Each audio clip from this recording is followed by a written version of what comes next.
বাংলার প্রকৃতি অসাধারণ সুন্দর, আর গ্রাম বাংলার প্রকৃতি তার চেয়েও বেশি সুন্দর। এটা হচ্ছে গ্রাম বাংলার মেঠো পথ। আপনারা অনেকেই যারা শহরে বা বিদেশে বসবাস করেন তারা অনেক দিনই গ্রাম বাংলার মেঠো পথ দেখেন না। এটা হচ্ছে পাটকাঠির একটা সারিবদ্ধ ব্যবস্থা, যেখানে দীর্ঘদিন ধরে পাটকাঠি রাখার জন্য এটা হেলান দিয়ে রাখা হয়েছে। এটা সুন্দর একটা দৃশ্যের অবতারণা হয়েছে এখানে। আপনারা দেখতে পাচ্ছেন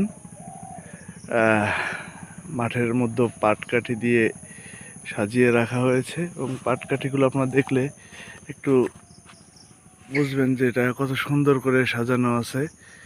একেবারে ঘোড়ার উপরে, ঘাড়ের উপর যেরকম লোম থাকে একদম